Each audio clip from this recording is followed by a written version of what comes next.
नमस्कार, आप देख रहे हैं आज तक। आपके साथ मैं हूं सईद अंसारी। स्वागत है आपका किसका होगा राज तिलक में। कल एक बार फिर से चुनावी घमासान होने जा रहा है। उत्तर प्रदेश में जहां तीसरे चरण का मतदान होगा, तो वहीं पंजाब में भी जनता नए मुख्यमंत्री का निर्णय करेगी। मतदान से ठीक पहले क्या कहती है दोनों राज्यों की राजनीति, हम आपको बताएंगे। हमारे साथ जुड़ेंगे अलग अलग हिस्सों से हमारे तमाम संवाददाता जो ले रहे हैं ग्राउंड जीरो से जायजा। लेकिन सबसे पहले हम बात करते हैं उत्तर प्रदेश की, जहां पर चुनावी समर में आतंकवाद के मुद्दे की एंट्री हो चुकी है। तीसरे चरण की वोटिंग से पहले उत्तर प्रदेश की राजनीतिक फिजा आतंकवादी कनेक्शन के आरोप से गर्म हो गई है। बीजेपी अहमदाबाद ब्लास्ट के एक दोषी के परिवार का समाजवादी पार्टी और अखिलेश यादव से कनेक्शन बता रही है और इस बहाने अखिलेश यादव को जमकर निशाना बना रही है।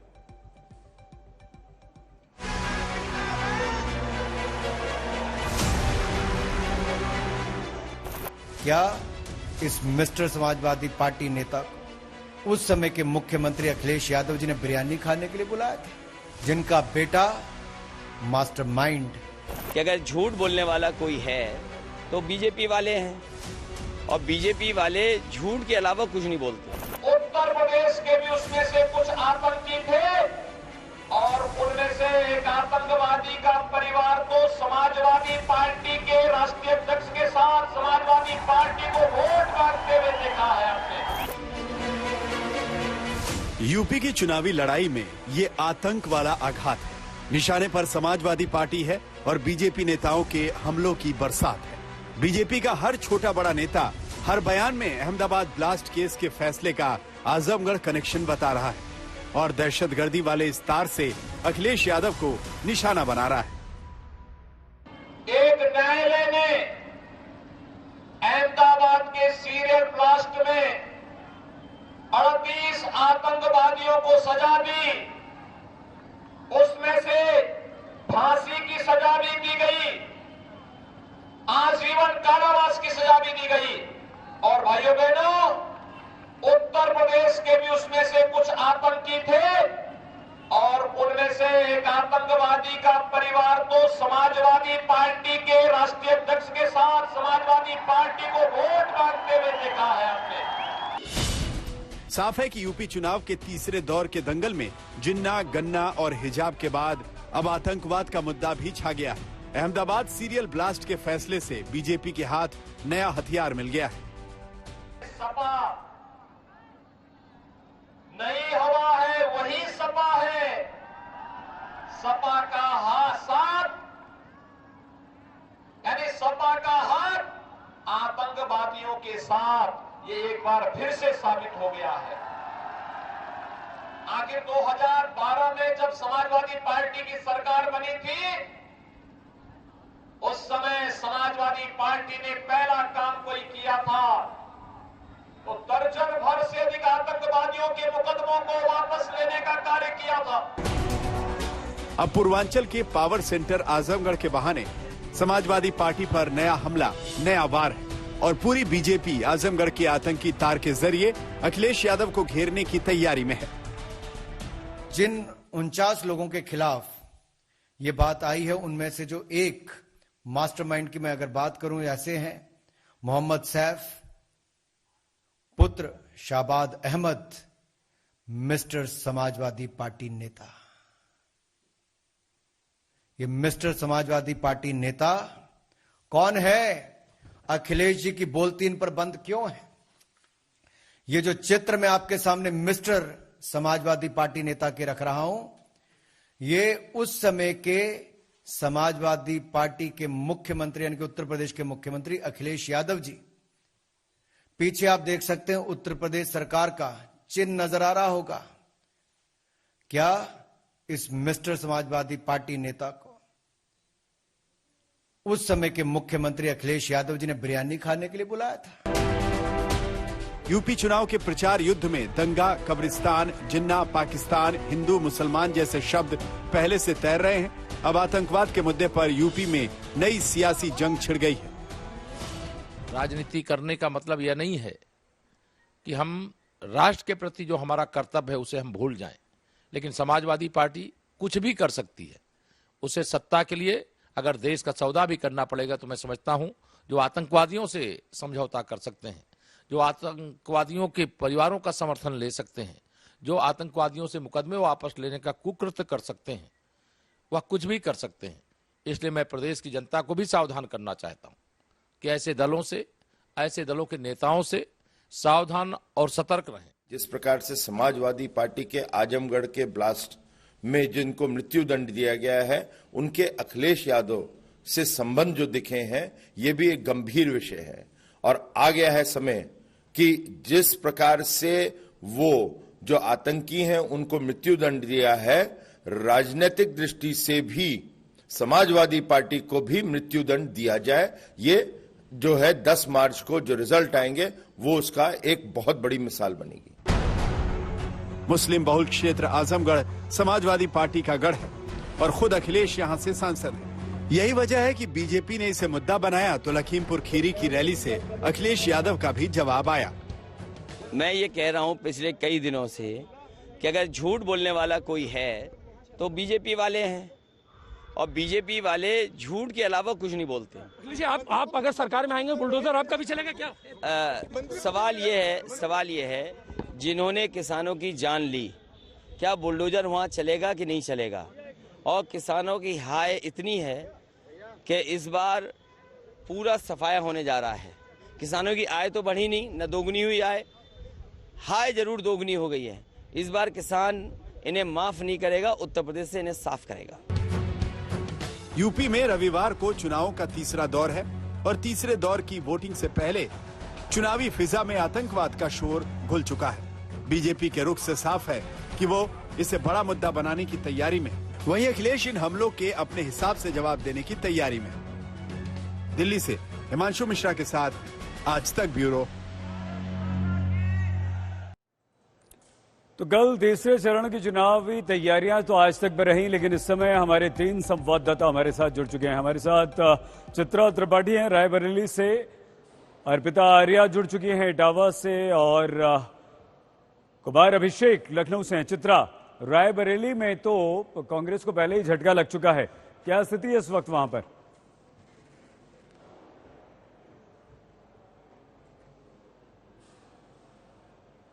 से बता दूं चूंकि तीसरे चरण को लेकर हम लोग यहां से एक से दूसरे जगह पर जा रहे हैं सईद, इस वजह से रायबरेली में एक जगह पर रुककर ये चार्ट मुझे देना पड़ा है। लेकिन तीसरे चरण के लिए जिस तरह से वोटिंग है और वोटिंग को लेकर जो मुद्दे बार बार बदलते हुए नजर आ रहे हैं, वो अपने आप में बेहद दिलचस्प हो जाता है।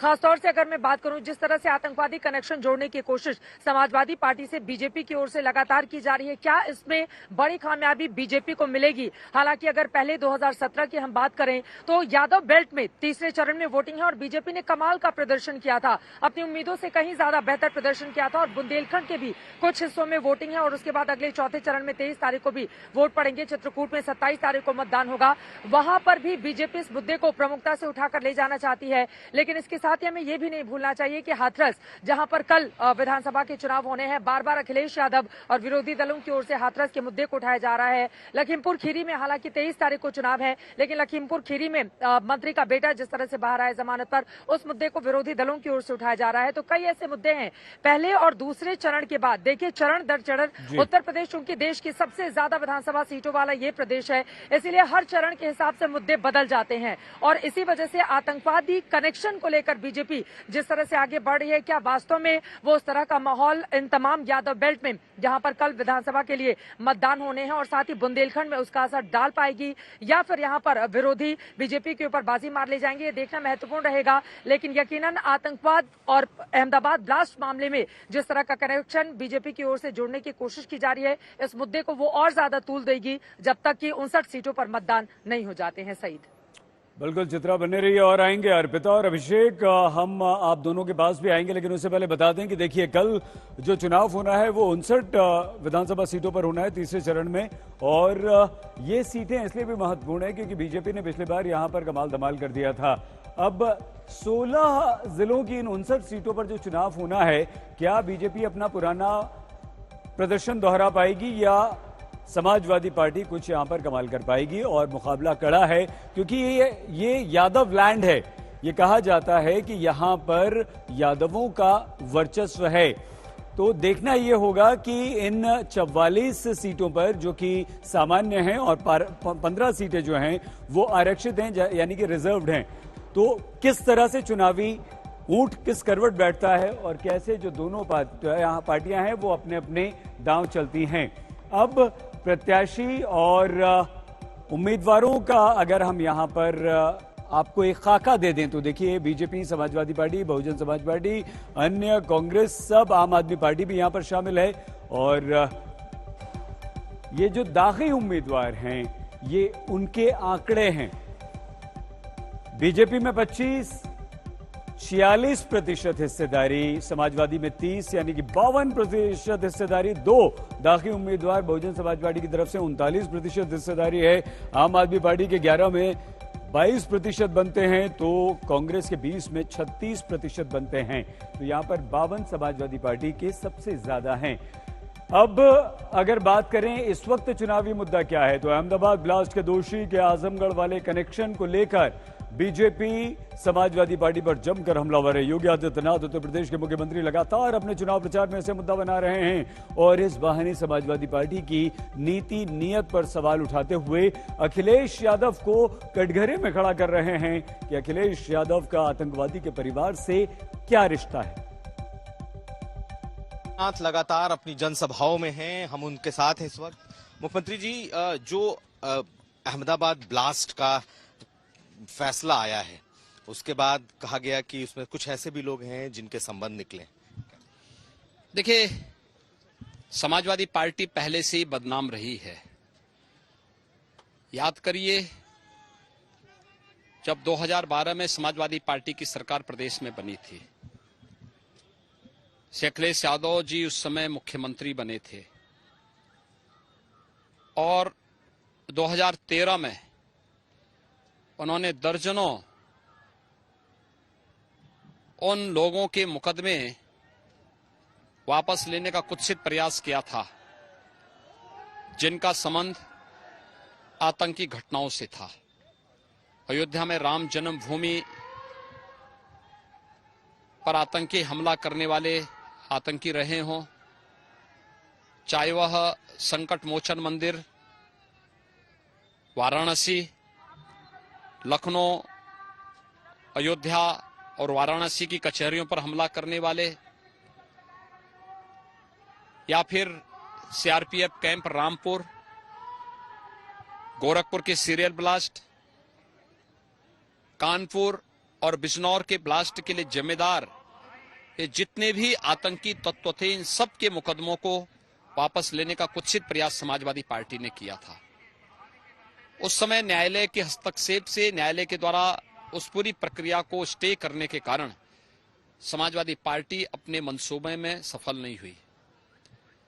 लेकिन कल जो फैसला गुजरात की अहमदाबाद की एक न्यायालय ने दिया है वो बहुत सारे लोगों की आंखों को खोलने वाला है। उसमें से कुछ आतंकियों के संबंध उत्तर प्रदेश के आजमगढ़ के संजरपुर से है और आजमगढ़ का एक आतंकी जिसे फांसी की सजा हुई है, उसका पिता समाजवादी पार्टी का प्रचारक है। समाजवादी पार्टी के मुखिया के साथ उसकी फोटो है। समाजवादी पार्टी का हाथ केवल आतंकियों के साथ तो है ही, सैकड़ों निर्दोष लोगों के खून से रंगे हुए इनके हाथ हैं।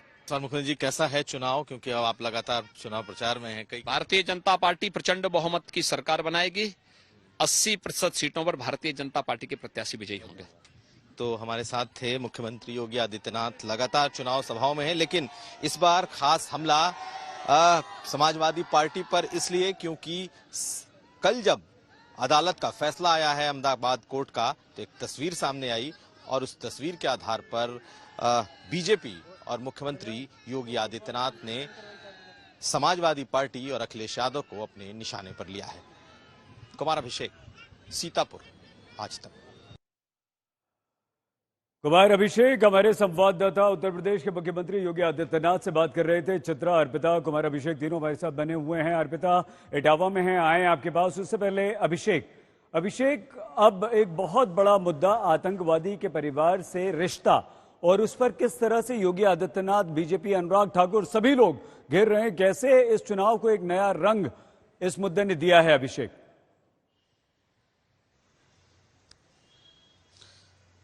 बिल्कुल सईद, जैसे ही ये फैसला आया है कल, उसके बाद से ही बीजेपी हमलावर हो गई। लेकिन आज खास करके चुन चुनकर योगी आदित्यनाथ ने अपनी सभाओं में इसका जिक्र किया है। आज तक से इस बारे में उन्होंने बात की है और सीधे सीधे अखिलेश यादव और समाजवादी पार्टी को वो इस तस्वीर के जरिए वो जोड़ रहे हैं। दरअसल समाजवादी पार्टी पर पहले से बीजेपी इस बात को लेकर हमलावर रही है कि 2013 में जो भी आतंकी वारदात हुए थे, वैसे लोगों को इन लोगों ने छोड़ने की कोशिश की थी, कथित तौर पर रिहाई की बात की थी और रिहाई का आदेश भी हुआ था। हालांकि कोर्ट ने उस मामले पर स्टे लगा दिया और आज यही बात योगी आदित्यनाथ अपनी सभाओं में, मुख्यमंत्री अपनी सभाओं में कह रहे हैं। और जिस तरीके से इस फैसले के बाद चाहे दिल्ली में अनुराग ठाकुर ने प्रेस कॉन्फ्रेंस की हो या फिर आज योगी आदित्यनाथ हमलावर हैं और साथ साथ जितने भी बीजेपी के नेता हैं, चाहे केशव प्रसाद मौर्य हो, स्वतंत्र देव सिंह है, सबों ने इस मुद्दे को उठा लिया है। तो अब जो तीसरे फेज का ये जो चुनाव है, इसमें खुद अखिलेश यादव चुनाव लड़ रहे हैं। करहल में कल उनका चुनाव है, वोटिंग है और कल उनकी किस्मत का फैसला होना है। तो उसके एन पहले इस मुद्दे को उठाया गया है और यहां से लेकर पूर्वांचल तक कम से कम इस मुद्दे को बीजेपी बहुत तगड़े से भुनाने की कोशिश करेगी। आखिरी बात मैं बताऊं कि समाजवादी पार्टी ने कहा है कि उससे कोई लेना देना नहीं है, लेकिन बीजेपी के हाथ ये फिलहाल मुद्दा लगा है। सही, ठीक है अभिषेक, दोबारा आएंगे आपके पास, लेकिन अर्पिता के जाने से पहले हम कुछ हॉट सीटों की बात कर लें। उत्तर प्रदेश की जो हॉट सीट है और उसमें हाई प्रोफाइल जो मुकाबला हो रहा है वो करहल में हो रहा है। अखिलेश यादव समाजवादी पार्टी के मुखिया एसपी सिंह बघेल उन्हें टक्कर दे रहे हैं, केंद्रीय कानून राज्य मंत्री हैं और कुलदीप नारायण भी यहां मुकाबले में शामिल है बहुजन समाज पार्टी की तरफ से। तो ये मुकाबला काफी दिलचस्प हो गया है। एसपी सिंह बघेल पर हमला भी हुआ था। बीजेपी कह रही है कि हार के डर से समाजवादी इस तरह की बात कर रहे हैं, लेकिन यहां पर यादव वोटरों का जो वर्चस्व है उससे ये कह सकते हैं। और ये देखिए तमाम हाई प्रोफाइल सीटों का यहाँ पर हम आपको एक लेखा जोखा आंकड़ा बता रहे हैं।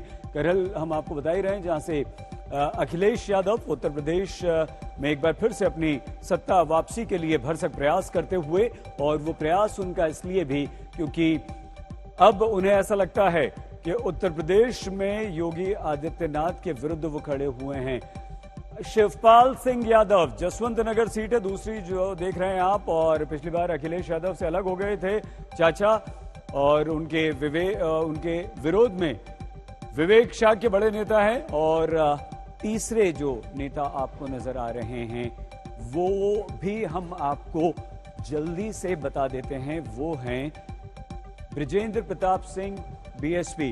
तो देखिए ये वो हॉट सीट्स हैं जहां पर ये मुकाबला हो रहा है।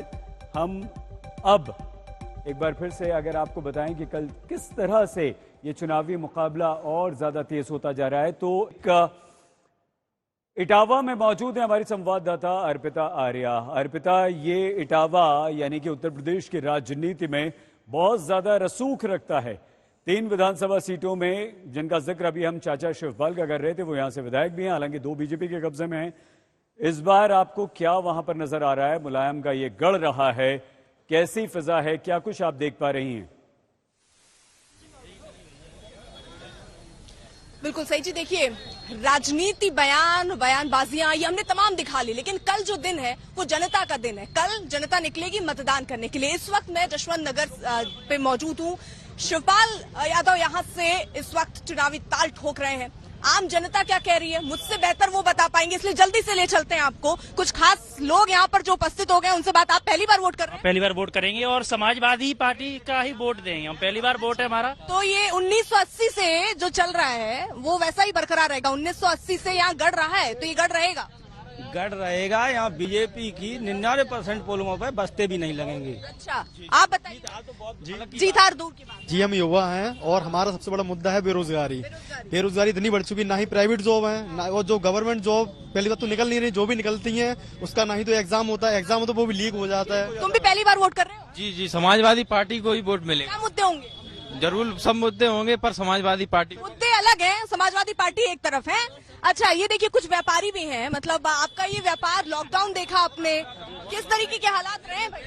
बहुत भारी नुकसान है भुखमरी की। क्या मुद्दे रहे? यहाँ पे सिर्फ समाजवादी पार्टी है, वो कुछ नहीं है। मुद्दे नहीं है, समाजवादी पार्टी है। देखिए तो गढ़ का असर कितना है, मुद्दे अलग हैं, समाजवादी पार्टी है ये कह रहे हैं कुछ लोग हैं। जल्दी बात कर लेते हैं। अर्पिता, हम दोबारा आते हैं आपके पास और बात करेंगे। चित्रा, अभिषेक, अर्पिता तीनों हमारे साथ हैं। उधर गृह मंत्री अमित शाह ने लखनऊ में प्रबुद्ध वर्ग सम्मेलन को संबोधित किया।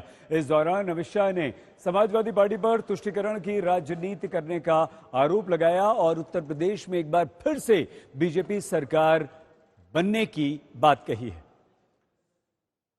नजदीक से आकर समस्याओं का विकराल स्वरूप देकर अच्छे खासे व्यक्ति का आत्मविश्वास दिख जाए, इस प्रकार की स्थिति को हमने देखा। मैं सिर्फ राजनीतिक स्थिति की बात नहीं करता, समाज जीवन के हर क्षेत्र के अंदर गर्द से भी नीचे तक स्थिति को सपा बसपा सपा के 15 साल के शासन ने पहुंचाया है। क्योंकि जो शासन नीतियों के आधार पर नहीं चलता, परिवार की विम्स के आधार पर चलता है, जो शासन सबके कल्याण के लिए काम नहीं करता, एक समूह के कल्याण के लिए काम करता है, जो शासन संविधान और कायदे और कानून के हिसाब से नहीं चलता, वोट बैंक को अपीस करने के लिए, इसका तुष्टीकरण करने के लिए चलता है, तो अपने आप समाज जीवन के हर क्षेत्र में गिरावट आना शुरू होती और वो गिरावट की चरम सीमा 2013 में थी। पंजाब की 117 सीटों पर इस बार जबरदस्त कांटे की टक्कर है। पहली बार पंजाब के चुनाव में जहां कई पार्टियां आर बार के लिए तैयार हैं, तो पंजाब की जमीनी सच्चाई को बताने के लिए हमारे साथ ग्राउंड जीरो से जुड़ेंगे हमारे बहुत सारे संवाददाता। लेकिन उससे पहले पंजाब की राजनीति में इस बार क्या कुछ चल रहा है समझने के लिए देखिए हमारी ये रिपोर्ट।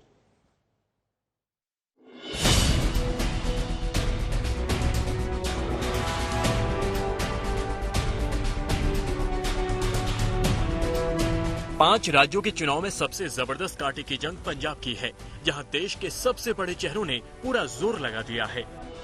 पूरे पंजाब में आज एक सुर से एक ही आवाज उठ रही है, भाजपा को जिताना है, एनडीए को जिताना है, पंजाब में डबल इंजन की सरकार बनाना है। चन्नी साहब दोनों सीटों से हार रहे हैं और बुरी तरह से हार रहे हैं, तो वो सीएम चेहरा तो हैं लेकिन सीएम नहीं बनेंगे। जब एमएलए ही नहीं बनेंगे तो सीएम कैसे बनेंगे? नरेंद्र मोदी जी अपने भाषण में काले धन की बात क्यों नहीं करते? पंजाब में उनकी मीटिंग है, आप उनका भाषण सुनिए, रोजगार के बारे में एक शब्द नहीं कहेंगे। सब जानते हैं, भाजपा की सरकार जो केंद्र में है वो भी जानती है कि चन्नी जी एक नई राजनीति को यहाँ से शुरू कर रहे हैं, इसीलिए उन पर वार हो रहा है। राज्य के 117 विधानसभा सीटों पर 1304 उम्मीदवार मैदान में हैं। इसके लिए पंजाब के करीब 2 करोड़ वोटर्स मतदान करेंगे। देश के सबसे उम्रदराज 94 साल के उम्मीदवार प्रकाश सिंह बादल मैदान में हैं। 2017 में हुए विधानसभा चुनाव में कैप्टन अमरिंदर सिंह की अगुवाई में कांग्रेस ने 77 सीटें जीतकर सरकार बनाई थी। लगातार 10 साल सत्ता में रहने के बाद अकाली दल 2017 के चुनाव में मात्र 15 सीटें ही जीत पाई थी। इस बार हालात पूरी तरह से बदले हुए हैं। जिस कैप्टन अमरिंदर के चेहरे की बदौलत कांग्रेस पंजाब में सत्ता पर पिछली बार काबिज हुई थी, आज वो चेहरा पार्टी के साथ नहीं है। अपने राजनीतिक करियर के एक तरीके से आखिरी चरण में आपने कांग्रेस पार्टी छोड़ दी, उस पार्टी जहां पे आप 2 दफा चीफ मिनिस्टर बने, आप लंबे समय से रहे और सब ये सोच रहे हैं कि क्या कैप्टन साहब ने एकदम आखिर में आके कांग्रेस छोड़कर गलती की। मुझे 52 ईयर्स पॉलिटिक्स में हो गए, 40 साल में कांग्रेस में रहा हूं और फिर इस तरीके से मुझे जो निकाला गया कि सबको एमएलए को इकट्ठा किया गया कांग्रेस भवन में मेरे खिलाफ वोट डालने के लिए, और उससे पहले मैंने कहा अगर यही बात है तो मुझे बता दो, मैं इस्तीफा दे दूंगा, और मैंने जाके गवर्नर को दे दिया। Is that way your old colleague should be treated? ये आप कहें मुझे। कांग्रेस तो टूट रही है, अब देखेंगे क्या होगा यूपी में, देखेंगे क्या होगा उत्तराखंड में, देखेंगे पंजाब में क्या होगा। अगर ये 20 सीट क्रॉस कर जाए पंजाब में, मैं उसको बड़ी बात समझूंगा। वहीं चन्नी और सिद्धू के बीच घमासान कांग्रेस के लिए नई टेंशन बना हुआ है। हालांकि लगातार दोनों को साथ लाकर कांग्रेस सब ठीक होने की बात कह रही है। आपने केजरीवाल साहब से लेकर भगवंत मान पर कहा, कई लोगों के नाम लिए जो आपकी पार्टी से भी गए हैं, लेकिन कुनबा और परिवार को संभाल के रखना तो सबसे बड़ी चुनौती आपकी बनी हुई है। सिद्धू साहब अपने इलाके में कैंपेनिंग कर रहे हैं सर। सिद्धू साहब मनीष तिवारी जी अपना हमारे साथ है और कल भी वो राहुल गांधी जी की स्टेज पे बोले हैं, आज भी जाएंगे उनके साथ, कल को भी जाएंगे, मैं भी साथ जा रहा हूं। कोई ऐसी बात नहीं है, हमारे पास लीडरों की कमी नहीं। पंजाब के सियासी इतिहास में पहली बार है जब चुनावी मुकाबले के दो दलों के बीच सीधा होने के बजाय 5 ध्रुव में बटा हुआ है। इस बार सियासी समीकरण ऐसा बदला कि 3 कृषि कानून को लेकर बीजेपी और अकाली दल की 25 साल पुरानी दोस्ती टूटी। अकाली दल ने बीएसपी का हाथ थामा, वहीं बीजेपी ने कांग्रेस के बागी हुए अमरिंदर सिंह की बनाई गई पार्टी पंजाब लोक कांग्रेस से हाथ मिलाया। वहीं आम आदमी पार्टी दिल्ली मॉडल के साथ फ्री बिजली का तोहफा लेकर पंजाब पहुंचे। पंजाब में आम आदमी पार्टी की सरकार हर परिवार को 300 यूनिट तक बिजली मुफ्त देगी। मुझे लगता है हमारी जो हमने कैलकुलेशन की है, पंजाब के लगभग 80% लोगों की, 77 से 80% लोगों की बिजली का बिल 0 हो जाएगा। बिजली आएगी, 24 घंटे बिजली आएगी, बिल नहीं आएगा। यही वजह है कि इस बार चुनाव में 1-2 नहीं बल्कि 5 सीएम चेहरे नजर आ रहे हैं। पंजाब में कांग्रेस ने जहां काफी खींचतान के बाद चरणजीत सिंह चन्नी को अपना सीएम चेहरा बनाया, वहीं आम आदमी पार्टी ने 2017 से सबक लेते हुए इस बार भगवंत मान को सीएम के लिए आगे किया है।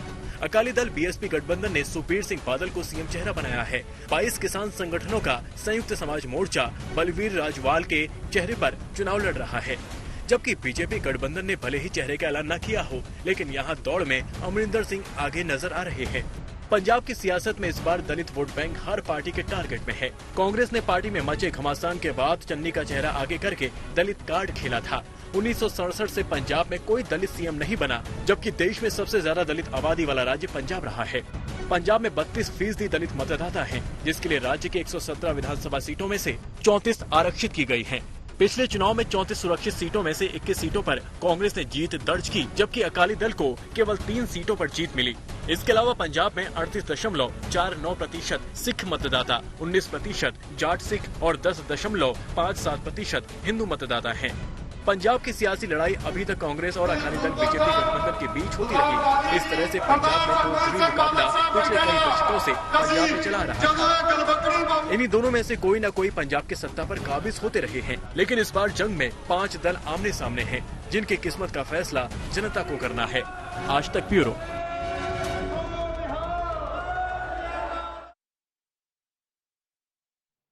तो क्या होगा कल पंजाब में? आइए सीधे हम आपको पंजाब की राजनीति, वहां के मुद्दों को समझने के लिए सत्येंद्र चौहान हमारे संवाददाता और अशोक सिंघल के पास लिए चलते हैं। बहुत दिलचस्प हो गया है अशोक, इस बार चरणजीत सिंह चन्नी और अरविंद केजरीवाल फ्री बी के मामले में एक दूसरे से जिस तरह से आगे निकल रहे हैं, कैसे देखते हैं आप पंजाब की राजनीति को आज?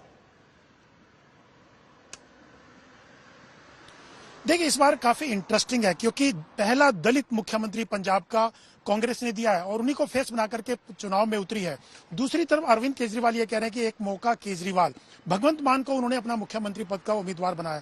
तो इंटरेस्टिंग है। और इस बार कांग्रेस से कैप्टन अमरिंदर सिंह बाहर है, उन्होंने सुखदेव सिंह ढींढसा और बीजेपी के साथ गठबंधन किया है, तो एक अलग गठबंधन बना है। उधर कांग्रेस में 111 दिन के आधार पर चरणजीत सिंह चन्नी वोट मांग रहे हैं और आम आदमी पार्टी दावा कर रही है कि वो जो क्योंकि सब पार्टियों को देखा है तो इस बार आम आदमी पार्टी को मौका मिलना चाहिए।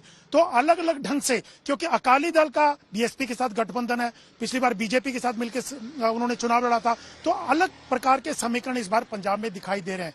केजरीवाल बिजली फ्री देने की बात कर रहे हैं, महिलाओं को महीने में पैसा देने की बात कर रहे हैं। उधर चन्नी कह रहे हैं कि उन्होंने पहले से ही बिजली माफ कर दी है और महिलाओं को पैसा दे रहे हैं, और जो 111 दिन में उन्होंने पंजाब के लिए काम किया है उसके आधार पर वोट मांगा जा रहा है। कैप्टन अमरिंदर सिंह 4.5 साल मुख्यमंत्री रहे, कांग्रेस के मुख्यमंत्री थे, उनका ये कहना कि वो एक्सपीरियंस अच्छा नहीं था, वो बीजेपी के कहने पर सरकार चला रहे थे। तो इस बार अलग ढंग से चन्नी का यह कहना है कि जो केजरीवाल कह रहे हैं कि उनको सबको देखा तो इस बार केजरीवाल को देखे, आम आदमी पार्टी को देखे। चन्नी ये कह रहे हैं 111 दिन को ही तो देखा है, 111 दिन में उन्होंने बहुत काम किया, इसलिए उनको 5 साल और मौका मिलना चाहिए। तो इंटरेस्टिंग इस बार चुनाव हो चुका है क्योंकि अलग अलग नए गठबंधन बने हैं।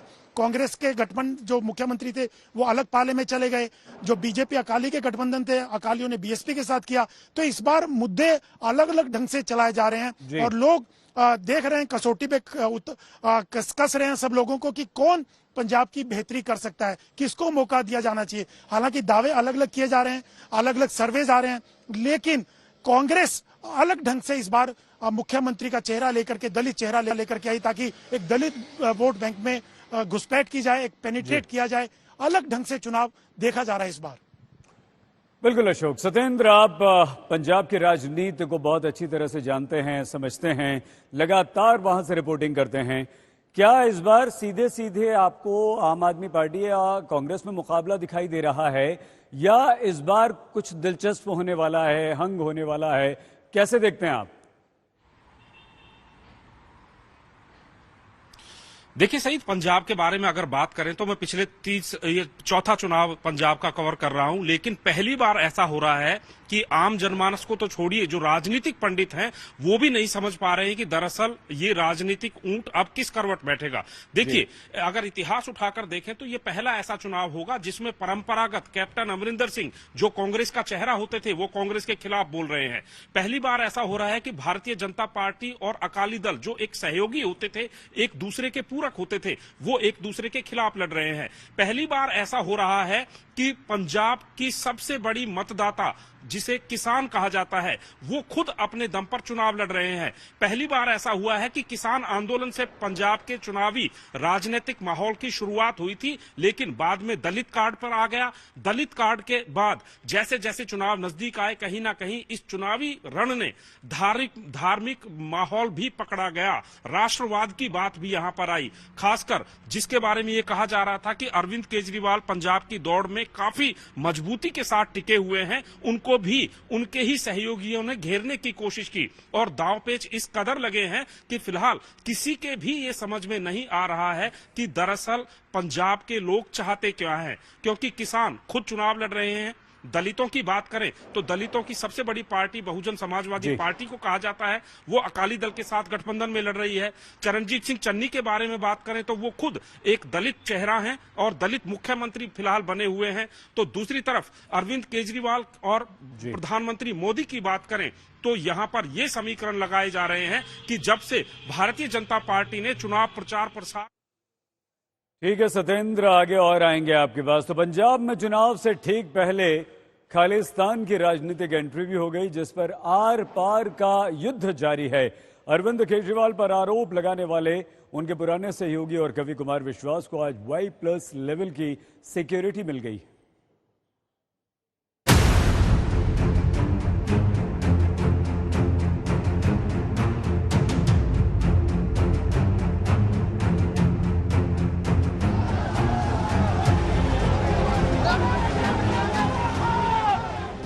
पंजाब की सियासत में लगी कुमार विश्वास की चिंगारी ने खालिस्तान नाम के बारूद में आग लगा दी। सियासी विस्फोट हुए तो अब आम आदमी पार्टी भी हमलावर है। आज एक बार फिर केजरीवाल ने अपने ऊपर हो रहे हमलों का जवाब दिया। पिछले कुछ दिन से मैं देख रहा हूं, ये कई देश के बड़े बड़े नेता मिलके, आप लोगों ने भी टीवी में देखा होगा, सारे मिलके कह रहे हैं केजरीवाल आतंकवादी है, केजरीवाल। मेरे को थोड़ा सा हंसी भी आई। मैं उन सबको आज कहना चाहता हूं कि जिसको आप लोग आतंकवादी बोल रहे हो, आज वो आतंकवादी देश को 12,430 कमरे स्कूलों के समर्पित करता है।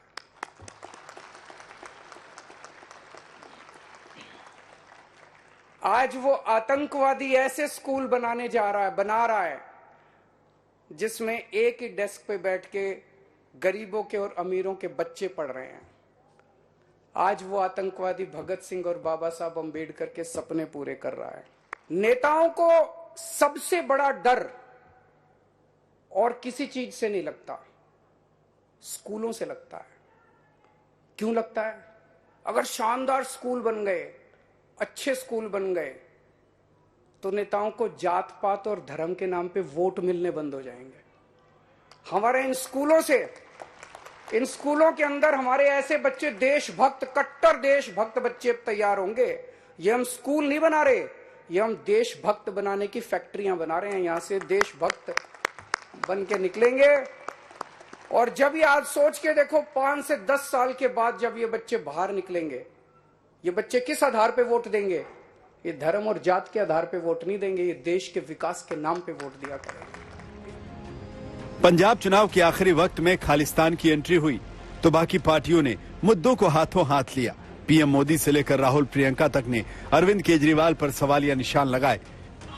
ये आग किसी और ने नहीं बल्कि केजरीवाल के पुराने दोस्त और सहयोगी कुमार विश्वास ने लगाई है। ऐसे में केजरीवाल जहां विश्वास पर सवाल खड़े कर रहे हैं, वहीं कुमार विश्वास केजरीवाल की सफाइयों को कटघरे में खड़ा कर रहे हैं। देश को तोड़ने वाली किसी भी चीज के खिलाफ मैं खून की आखिरी बूंद तक लड़ूंगा। वो ये कह दे कि मैं खालिस्तान के खिलाफ लड़ूंगा, वो ये कह दे कि मैं खालिस्तानियों के खिलाफ लड़ूंगा, एक खालिस्तानी पनपने नहीं दूंगा, दिल्ली में नहीं पनपने दूंगा, किसी राज्य में नहीं पनपने दूंगा। खालिस्तान मेरे खून की आखिरी बूंद के बाद भी साकार नहीं हो पाएगा, ऐसा बोल दे। एक बार बोलेंगे ना, क्या चुनाव करता है? इतनी बात कहने में क्या दिक्कत है कि मैं खालिस्तान के खिलाफ हूं? मैं कह रहा हूं मेरे खिलाफ तो प्रोपेगेंडा आपने वैश्विक करा दिया, पंजाब में चुटकुले कवि सम्मेलनों के वायरल करवा दिए, पर अब जब ये लोगों को बात पता चली कि तुम्हारा बेसिक इंटेंशन क्या है, तो कह रहे नहीं मैं तो ऐसा हूं, मेरे पीछे पड़ गए। ये विक्टिम कार्ड बहुत खेल लिया, मैं तो गरीब आदमी हूं, मैं तो फला आदमी हूं। उधर पंजाब के मुख्यमंत्री चरणजीत सिंह चन्नी ने पीएम मोदी को खत लिखकर मामले की जांच की मांग की तो गृह मंत्री अमित शाह ने खुद मामले को देखने का भरोसा दिया। इस विषय पर मैं आपको आश्वस्त करता हूं कि देश की एकता और अखंडता से खिलवाड़ करने की इजाजत किसी को नहीं दी जाएगी। भारत सरकार ने इसे अत्यंत गंभीरता से लिया है और मैं स्वयं इस मामले की गहराई को देखूंगा।